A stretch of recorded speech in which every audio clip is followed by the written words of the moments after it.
Strolling through the woods where the shadows dance, chasing wild dreams, taking every chance. With a friend named Bigfoot, side by side we roam. Outlaws of the forest, this place feels like home. Join the gang, it's a wild ride. Bigfoot Outlaw, living free and bold, chasing wild dreams, never growing old. We run with the wolves under the silver sky. With a friend named Bigfoot, we'll never say goodbye.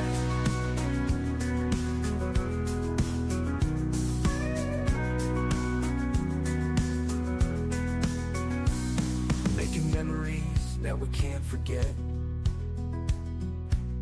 laughing under the stars, no signs of regret. With stories to tell, and the moon as our guide. Bigfoot's my brother, in this life we confide. So raise a toast, let's celebrate this night. Bigfoot Outlaw, living free and bold, chasing wild dreams, never growing old. We run with the wolves under the silver sky. With a friend named Bigfoot, we'll never say goodbye. So come join the gang.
coming to a YouTube channel near you.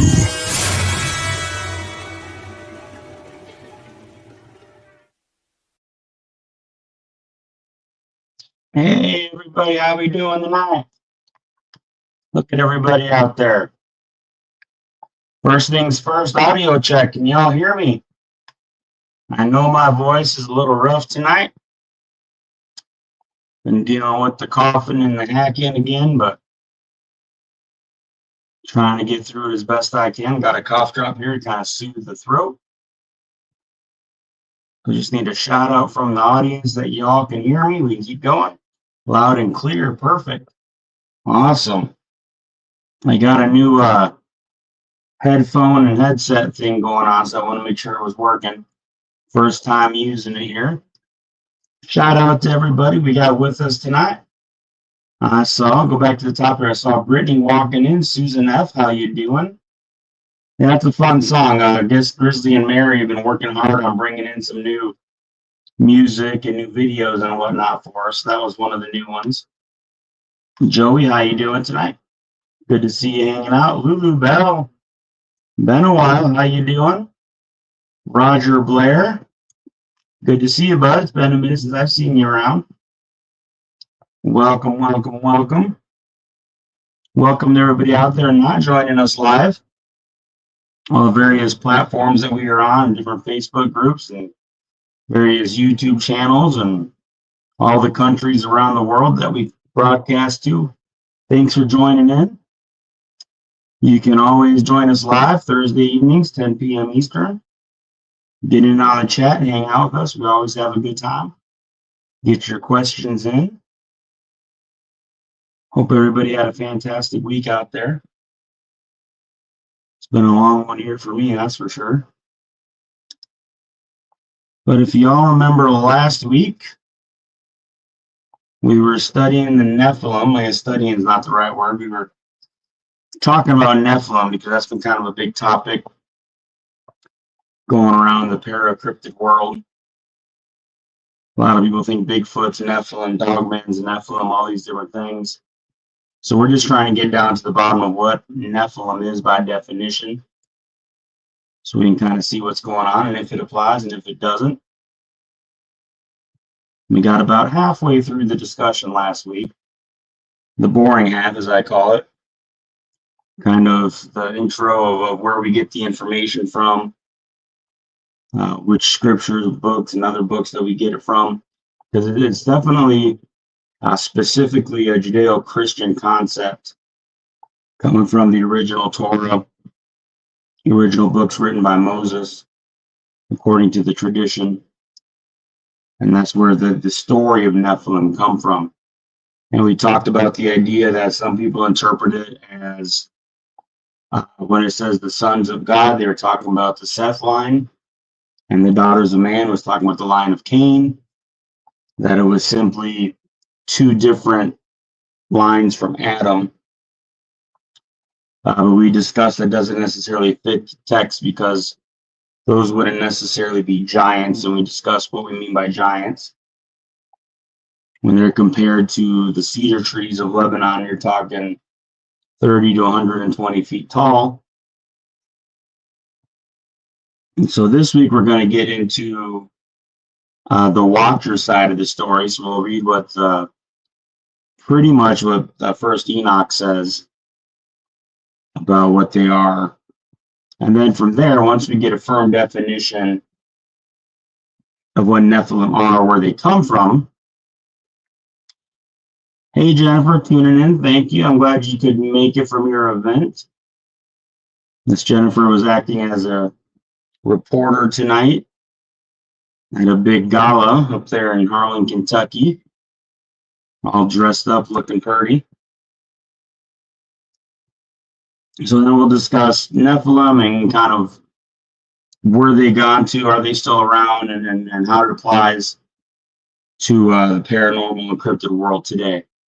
So not quite as many slides, but we'll have a good discussion. I encourage everybody to please ask their questions.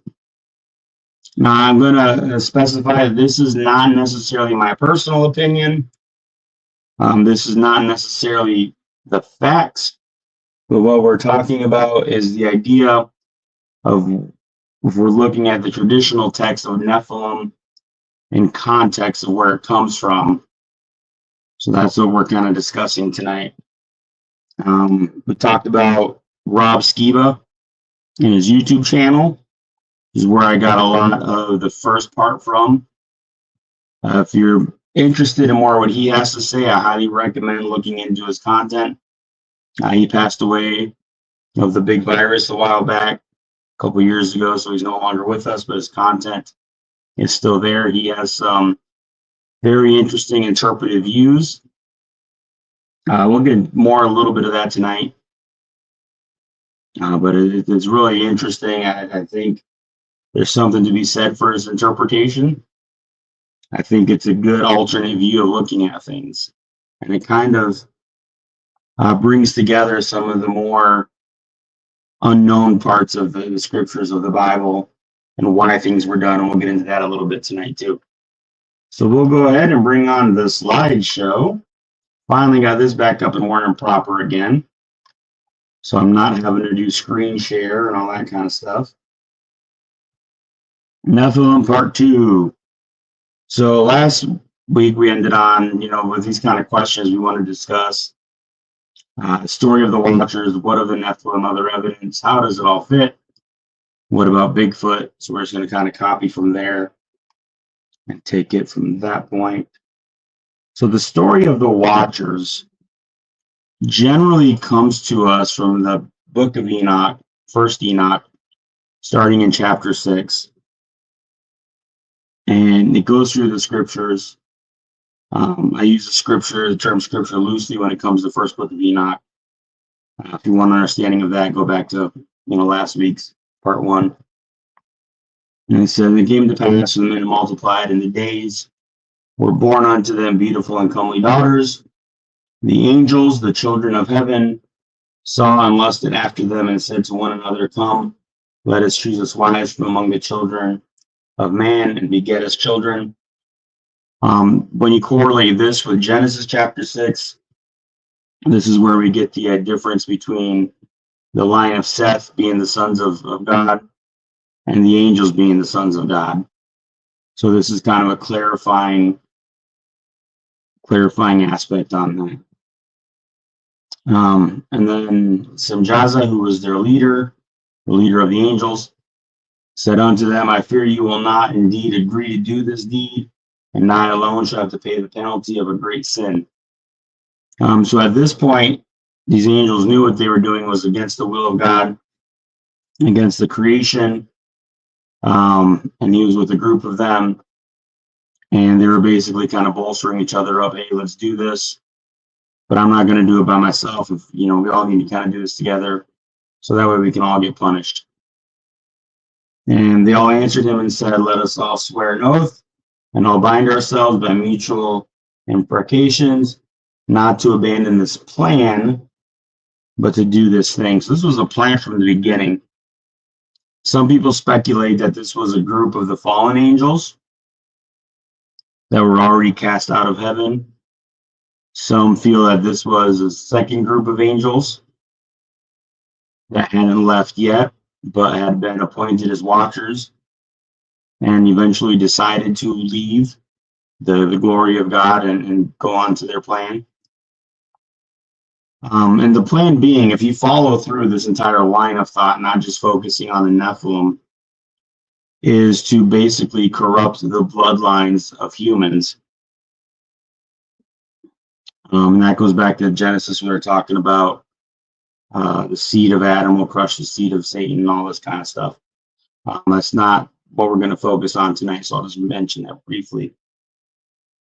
Then they swore it all together, bound themselves by mutual imprecations upon it. So they swore an oath that we're going to do this, we're going to take care of this. That's the plan.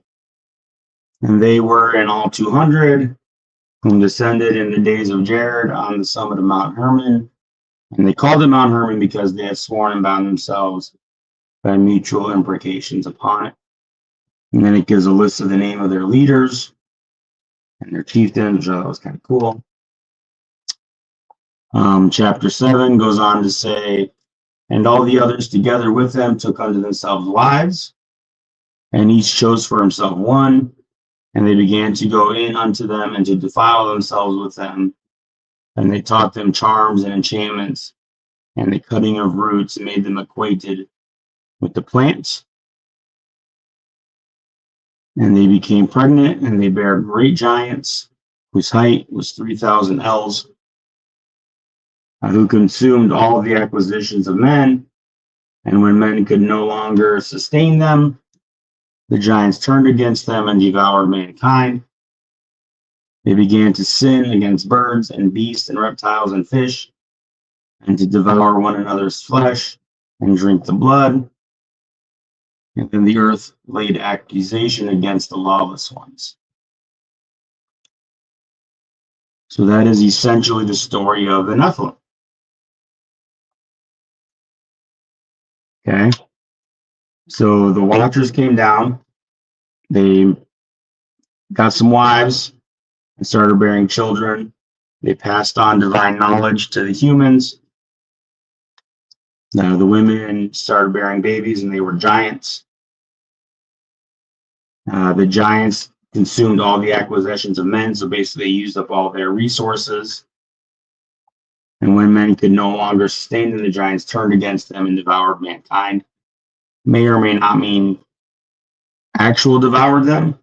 The consensus is that once the food supply was gone, the giants turned and started going after the humans. And they began to sin against birds, beasts, and reptiles and fish, and devour one another's flesh and drink the blood. So this is a point of contention in this theory, where it says, and they begin to sin against the birds, and then list the animals. One school of thought is that this simply means they began eating them. And this is where the consumption of flesh began. The theory being before this point, all the food was plant-based. It was all veganism, basically. And at this point is when they started devouring the flesh. So that is one interpretation of that one school of thought. I call that the less fantastical school of thought. The one that doesn't necessarily prescribe anything paranormal to this entire story. They keep it as mundane as possible. Then it goes on to talk about different of the leaders teaching different things. Azazel taught men to make swords, knives, and shields, breastplates, made known to them the metals of the earth. And basically just goes on and tells you there which angels, which of the Watchers were responsible for what knowledge. And keep in mind is this story, guys, if you wrote this down in an outline without using specifics of the scripture, specifics of the Bible or the book of Enoch or Jasher, you just wrote down a basic outline, I bet it would sound pretty familiar. And we'll talk about that later as to what's going on there. Remember, guys, any questions or any specific comments for me, go ahead and put them in all caps so I can pick them out. It's kind of quiet. I hope that means people are listening and not just bored out of their mind. Griff, how you doing tonight?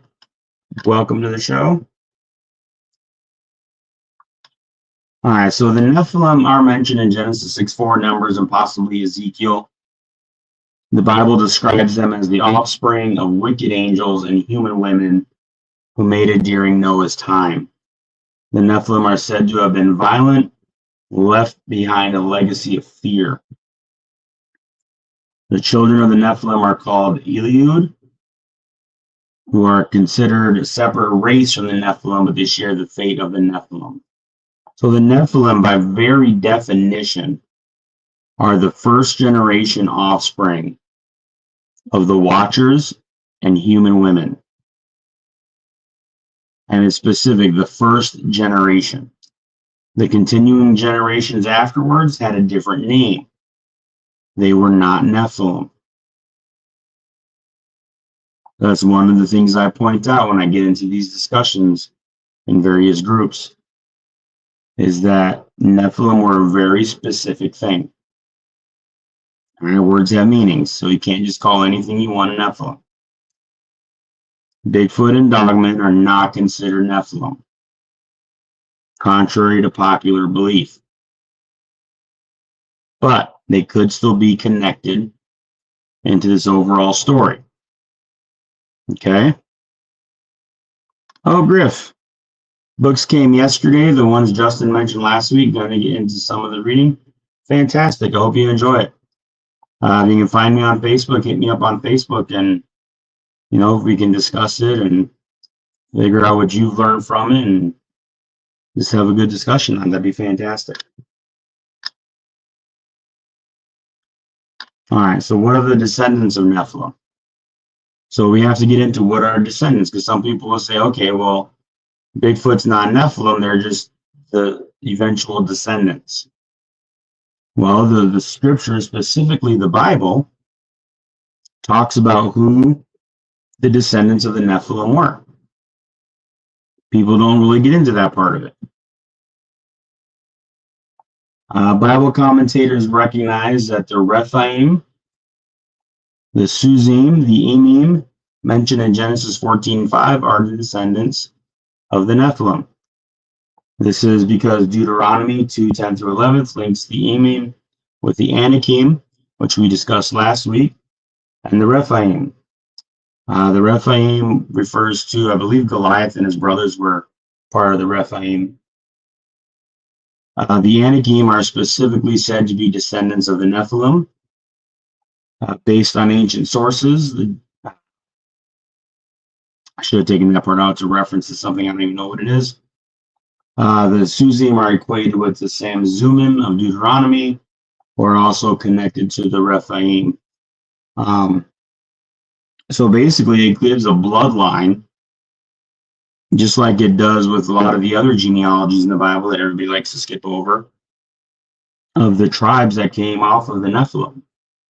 So Nephilim are first generation, and then it doesn't specify if they kept the blood pure with other Nephilim, or if the Nephilim themselves mated with human women, or kind of how that worked.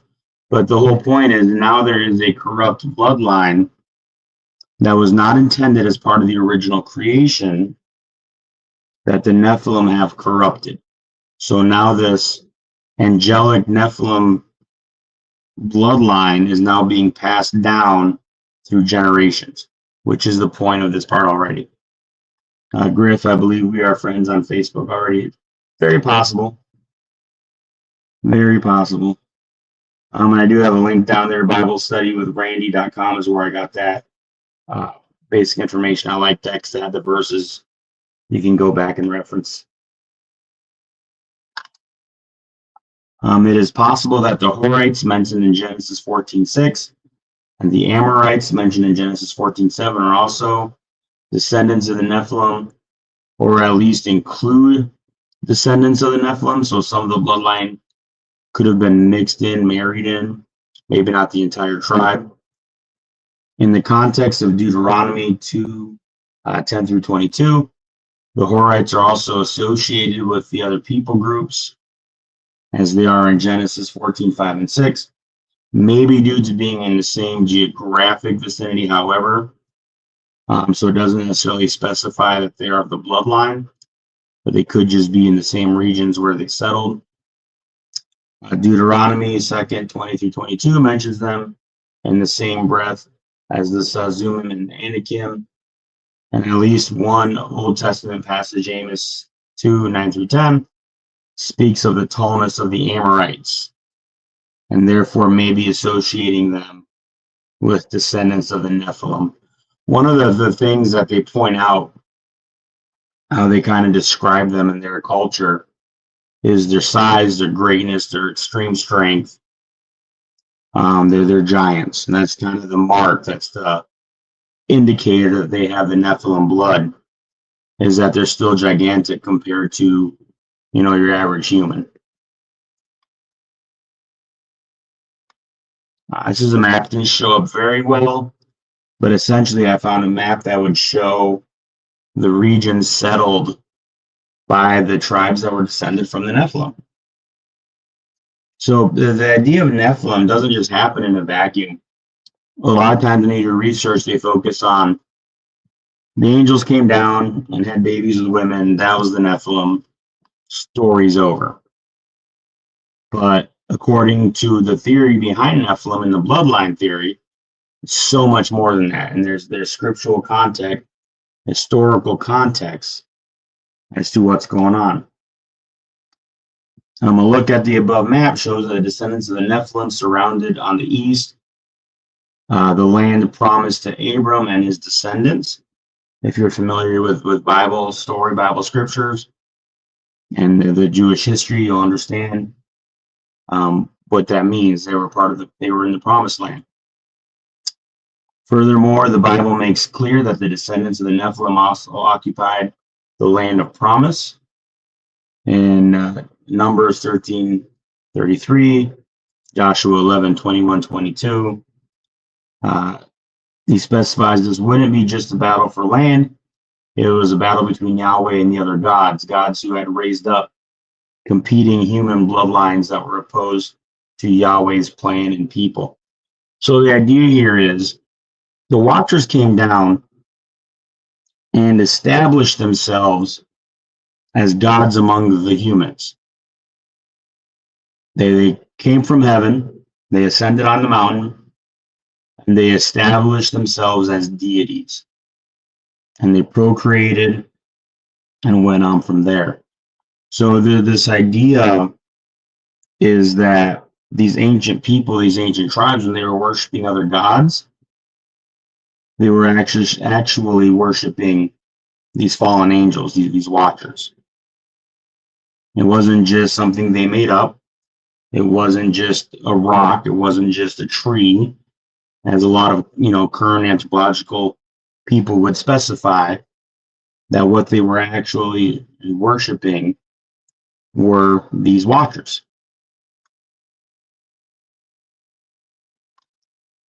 And this is the cool picture. All right. So there is, a descendant, not 30 foot tall, as we saw in the other graphics, but, still a giant of a man. One of the Rephaim or an Amorite or an Anakite. All right, so how does this all fit in? How does this all kind of fit in? Is it simply Jewish lore, Jewish tradition? Is there more going on? Well, remember I said let's talk about kind of the outline of what's going on. So essentially, Nephilim are what we would call demigods. If we take away the specific word Nephilim, which is a cultural religious word, and replace it with a general descriptive word, it would be demigods. A demigod is a half god, half human offspring of a god and a human. Now, God is little g. Like I said, these angels came down and established themselves as minor gods among the people. All right, so if we look at the definition, an immortal demigod has tutelary status and a religious cult following, while a mortal demigod is one who has fallen or died, but is popular as a legendary hero in various polytheistic religions. I think that idea there is key. There were giants in the earth in those days, and also after that, when the sons of Elohim came in to the daughters of men, and they bare children to them, the same became mighty men, which were of old, men of renown, the heroes of old. Okay? So when we start thinking about this, as far as if this was a true event, if this was our true history, it should be written down, referenced, analogous to a lot of other stories, not just in the Torah or the ancient Jewish scriptures, right? Well, the earliest recorded use of the term demigod occurs in texts attributed to the archaic Greek poets Homer and Hesiod. Both describe dead heroes as hemitheo or half-gods. In these cases, the words did not literally mean that these figures had one parent who was divine and one who was mortal. Instead, those who demonstrated strength, power, good family, and good behavior were termed heroes. And after death, they could be called hemathioi. I don't speak Greek, because I know I butchered it.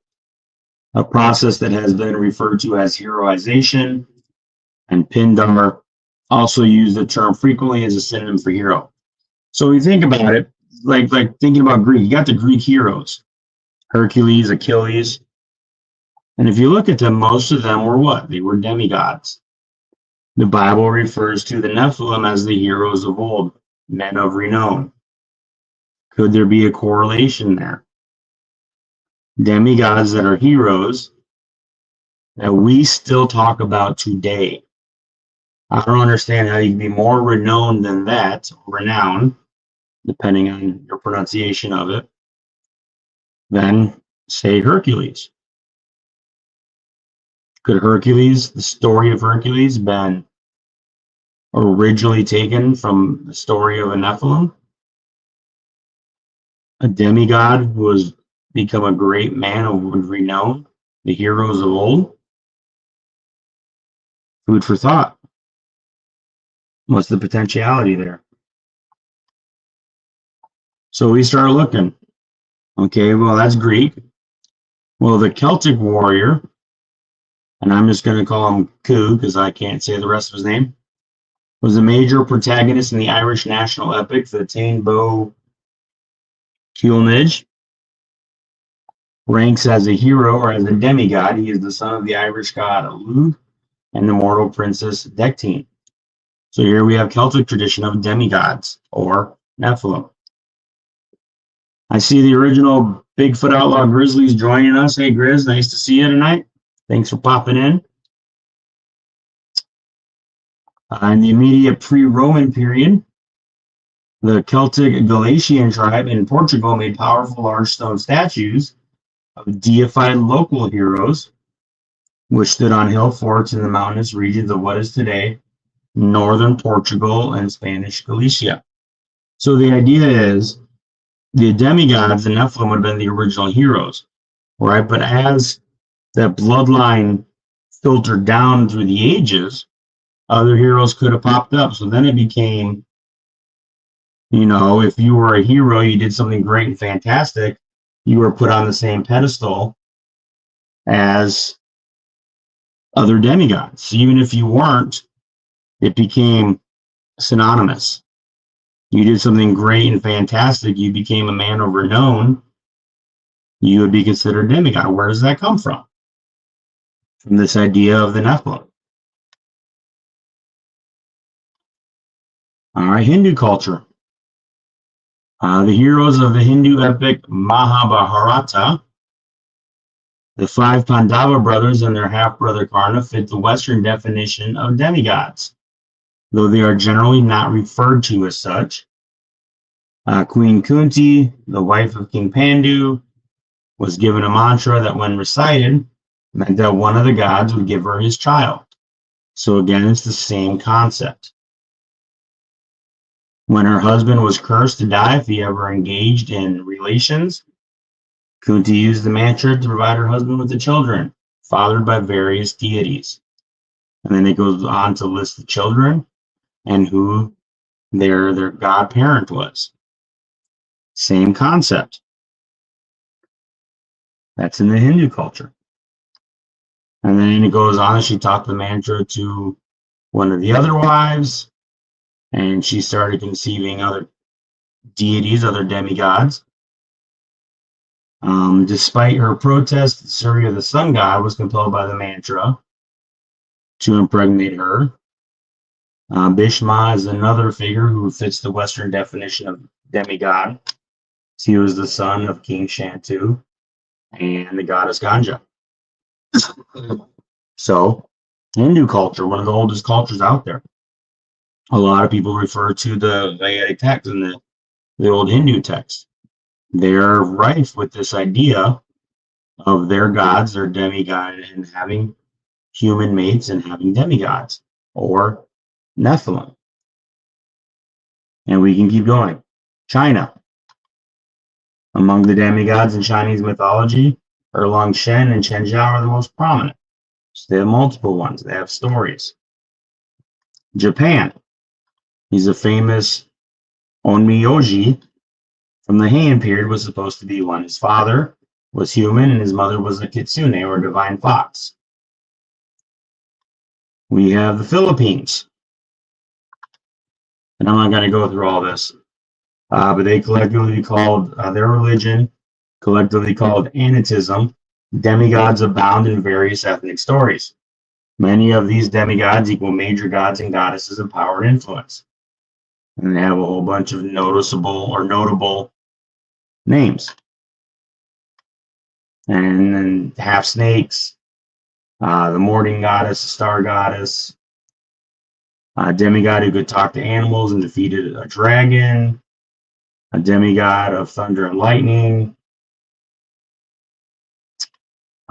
Just all throughout their religious Egyptian mythology had demigods.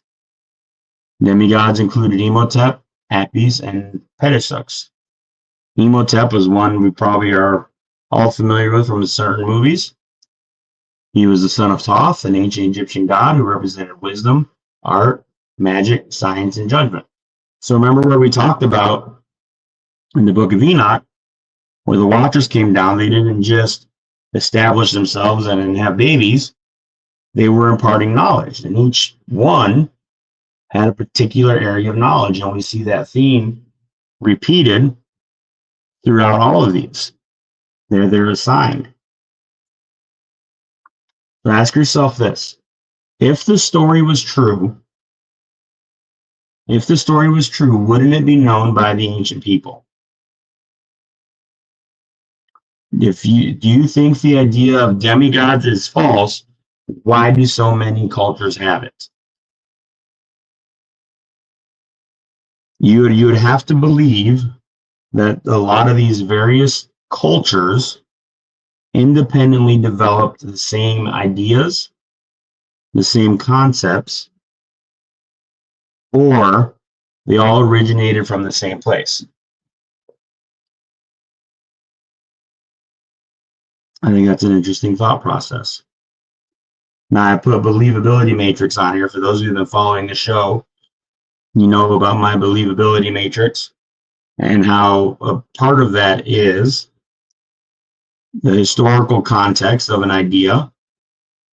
How far back does it go? And is it cultural related, cultural specific, or is it multicultural? Those are a couple of important points. And this is showing this idea, albeit different base stories, different heroes, a few different attributes, but they're all the same concept.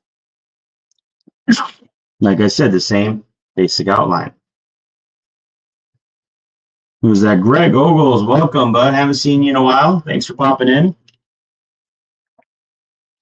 Appreciate you. Keep my whistle wet there. So are you guys tracking me so far? And any extra questions or comments? You guys think it's completely ridiculous, or where are you at with this? Let me know what you're thinking. Too far-fetched, too far down the rabbit hole for you? Let's keep going. What about Bigfoot? Where does Bigfoot fit into all of this? That's a perfect timing for that question, Grizz. Is Bigfoot fallen angels? Well, let's get into that. In 1 Enoch chapter 7, verse 5, which we've already read, but we'll read it again. And they begin to sin against birds and beasts and reptiles and fish, and to devour one another's flesh and drink the blood. Now, the book of Jasher, which we haven't talked a whole lot about yet, although we did in the introduction. In the book of Jasher, chapter 4:18, and their judges and rulers went to the daughters of men and took their wives by force from their husbands according to their choice. And the sons of men in those days took from the cattle of the earth, the beasts of the fields, the fowl of the air, and taught the mixture of animals of one species with another, in order therewith to provoke the Lord. And God saw the whole earth, and it was corrupt, For all the flesh had corrupted its ways upon earth, all men and all animals. So that kind of gives a little bit in Genesis, where it talks about all flesh was corrupt on the earth. It kind of gives an explanation of that. Okay? Kind of gives an explanation of that. They took cattle of the earth, the beasts of the field, fowls of the air, and taught the mixture of animals of one species with another, in order therewith to provoke the Lord. So what does that mean? What are we looking at? Beasts of the field? Well, minotaurs, centaurs, satyrs. We've already had discussions on a lot of these things. But that's not Jewish, right? Fowl of the air, harpies.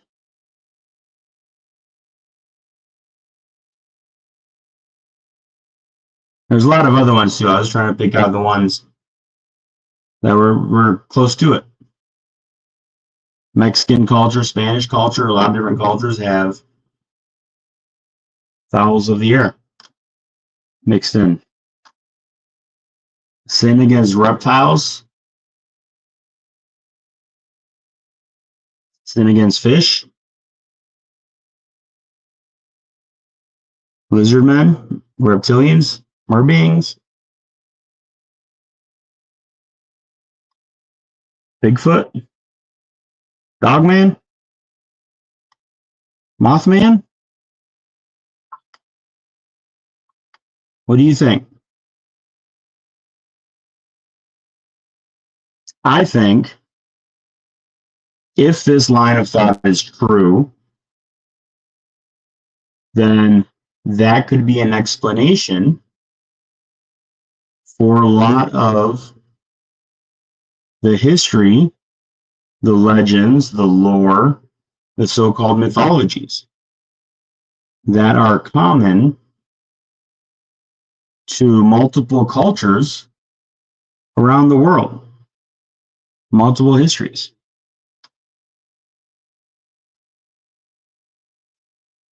So would that make Bigfoot a fallen angel? No.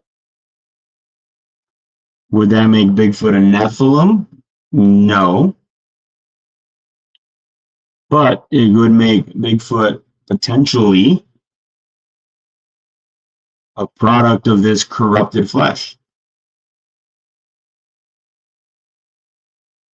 A product of their messing around with different species. We don't know. Anybody who claims definitive knowledge either way, I think, should be closely scrutinized. Yeah, Griff, not all creatures of the field are listed in Genesis. No, absolutely not. It's a general term, general description. That's why, we go back to creatures of the field. Well, we had the minotaurs, which bulls, cattle, centaurs, horses, satyrs or fawns, with goats. Those could all be considered beasts of the field, depending on how literally you interpret field. Right? So just if you're going to look at the Nephilim thing, look at the whole thing and follow it to its conclusion when it comes to dealing with the paranormal and cryptid stuff. Griff asks, since a Sasquatch-type creature exists on all continents, what if they are part of the original creation? They very well could be, Griff. We don't know. They very well could be one of the kinds of the original creation. That's a great possibility. We got to remember the whole Nephilim and corrupted flesh and mixing of the species is more of a theory using different scriptures and ancient texts to kind of back it up. But there's no definitive proof. right? So I'm not going to sit here and tell you this is fact. I have no idea. This is the theory following the idea of Nephilim, what Nephilim are and what Nephilim are not. And you can confidently say, by very definition, Bigfoot is not a Nephilim, right? Because Nephilim are specific first generation offspring of the fallen angels and human women. That's what a Nephilim is. By very definition, Bigfoot is not a Nephilim. You know, but when we start looking at all these different things that are popping up, people are dismissing because it's too fantastical. Look at the Melba Ketchum DNA study, which essentially said human female, unknown male. Now we can get into whether, you know, it was good science, bad science, it was a good study, bad study. That's all debatable, right? But if that is a factual conclusion of their DNA, then it falls in line with this theory. Right? There's a lot of dots there. A lot of dots. And I've heard a lot of theories over the years. I remember years back, I can't say a while back, but years back, there was a discussion of Bigfoot having possibly 2 sets of vocal cords. 2 sets of vocal cords. And they tied that into the Nephilim theory, kind of loosely in my perspective of it. But the idea being that, you know, the angelic beings have their own vocal cords, and this idea that they can just have different sounds and the way they do things are different. And so therefore Bigfoot had 2 different vocal cords. And that's why they have such a range and they do all these different things. I don't know about that, but again, that was one of those theories put out there, that if they are some kind of corrupted cross species mixed with some kind of fallen angel, you know, mixture, then that could explain that. What it all really boils down to is your worldview, your perspective on life, your religious beliefs. That's what it all boils down to, really. But at the same time, I believe in being intellectually honest and saying, okay, if you're going to follow this line of thought, you need to be intellectually honest within that line of thought. And so if we're going to use the scriptures and use the bloodline theory, which is a whole thing to the bloodline theory, if you guys want to look it up. I mean, it goes through the Antichrist, it goes through Nimrod, the Tower of Babel. It talks about the bloodline of the Nephilim, and really goes through a lot of in-depth stuff for the bloodline theory. You have to be honest with that theory, and you have to say that no, Bigfoot itself is not a fallen angel. Bigfoot is not a Nephilim. But if you're following that theory, then it would fall in line with the corrupted flesh theory. And so would a lot of the other cryptids. And notice it doesn't necessarily say that the animals were mixed with human. Right? Taught the mixture of animals of one species with another. Right? So we're talking other chimera possibilities. Griffins. One of my favorite mythological creatures, a griffin. Dragons, cyclops. I mean, anything that's corrupted flesh like that. If somebody found proof, and the only way we can say, or the only skeptical reasoning is that's just not possible because they don't exist, or couldn't exist because we don't believe they exist. To me, that's not a very good debate why something isn't real. Just going, oh, they couldn't exist. Well, why? Well, because science says they couldn't. Well, to me, that's a cop out of an answer. It really is. And Griff, yeah, mine too. Love Griffins. Yes. My son, number 4, child number 5 is actually named Griffin. Gryffin, Griffin.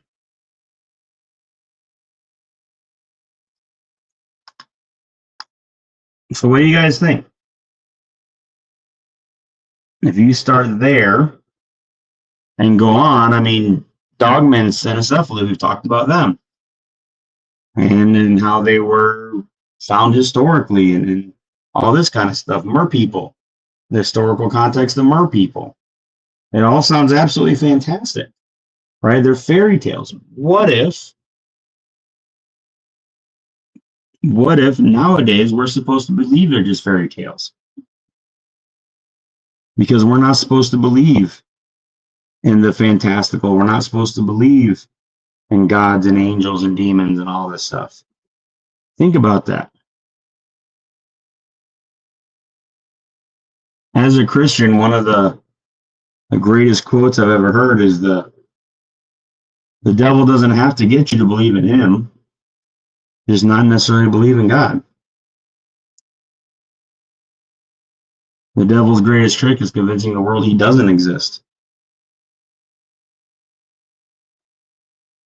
And not to get too religious on it, but I mean, that's something to think about. That's an idea. And again, we can go back and tie it into the histories of all these other cultures. And there's so many more I could have listed. But I figured it just kind of boring listing all these different cultures and the fact that they had the same idea, the same demigods, the same exact concept.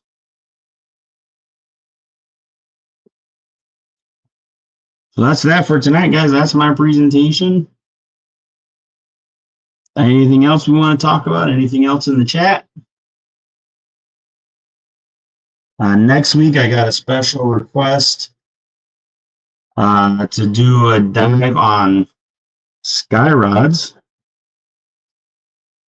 or skyfish or whatever you want to call them. So we're going to look into that. Griff said there's a book on Kindle about being Christian and believing in Bigfoot. It's also on my reading list. Yeah. I don't say flack anymore because it's becoming a little more open idea. But I have been told by certain people that my beliefs are almost blasphemous or heretical. Because, anything that's not specifically outlined in the Bible or this or that is considered demonic or satanic and all this. And I don't go for that. I think it's all part of the world. And I think the Bible is just a portion of everything. It's the most important portion of everything. But it is not the entire history of everything that ever happened in the world. It's not supposed to be. So, Lulu Bell says, I've heard of skyfish, but don't know what they are. It's kind of the newer term. Originally, I guess you'd call them rods. In the UFO world, they call them rods. So I'll be looking into rods. I have my own opinions on them. We'll see if that changes. We'll see if that changes. I'll start off telling you what my opinion is. And we'll go through the research, and then we'll find out if my opinion of what it is changes. When it was first brought to me, I was like, I don't want to talk about that because this is all it is, blah, blah, blah. And then I got challenged. So let's do it. Let's dig in. I love a challenge. Let's check it out.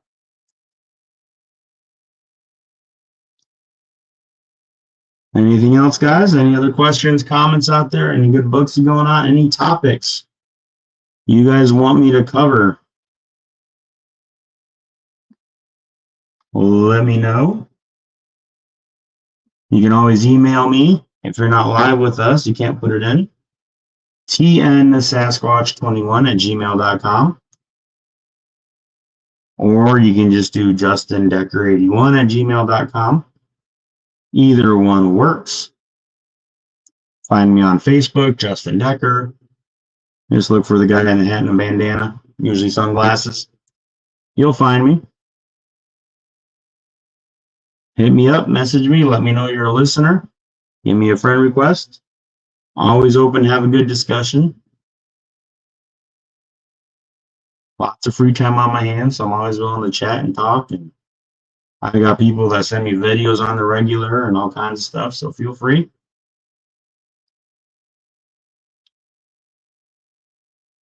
Griff says there are videos of supposed jellyfish in the sky. Yeah, this isn't jellyfish, but I may be able to throw them in there as well, depending on how much I can get onto the topic if I need to fill in some time. The sky jellyfish, I've seen some videos there too. The problem is, and I will say this again, I've said it before, unfortunately, in our current digital age, photographs, videos, they're no good anymore. They just aren't. You can have the most amazing video in the world, then I can't trust it. You can have a fantastic picture, and it's done digitally, can't trust it. You know, if I know the person who shot the picture, and I 100% vouch for them that they took the picture, then that would give me some credits. But just seeing something, nope, can't do it. Can't do it.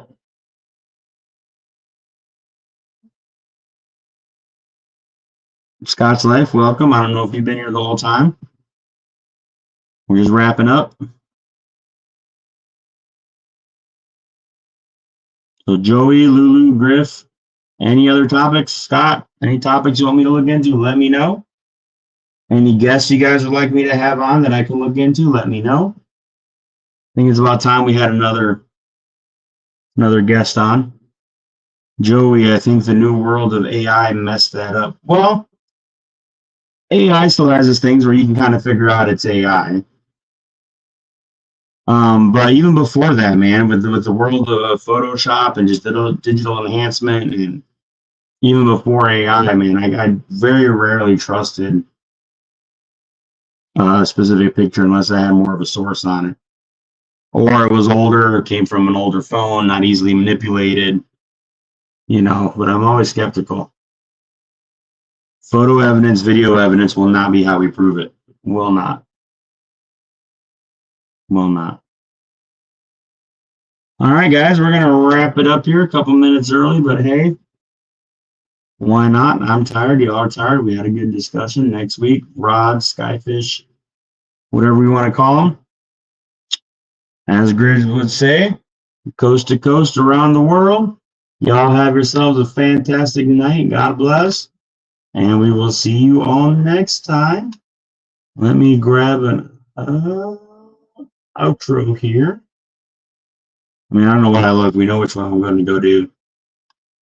We know it. Y'all have a great night. We'll see you next time.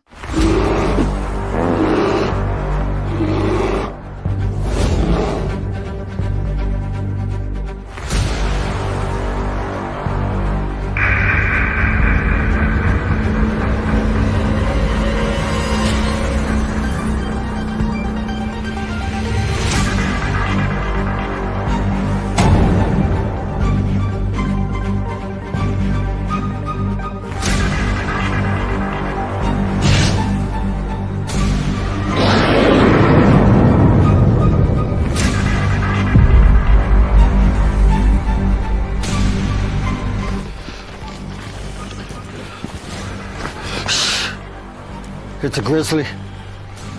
Should we get out of here? No. We're gonna watch and listen.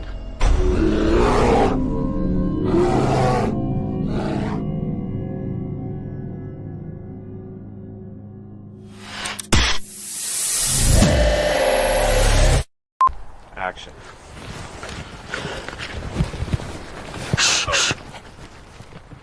It's a grizzly. Oh! Oh, shit, should we run? No. Action.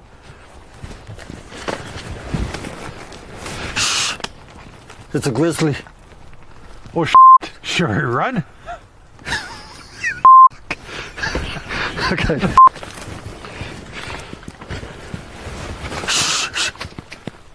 It's a grizzly. Are you sure it's not a chipmunk?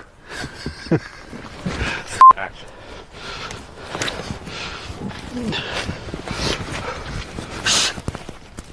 I'm out of here. Action.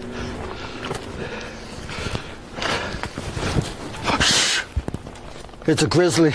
I'm out of here. Huh. Maybe it is a chipmunk.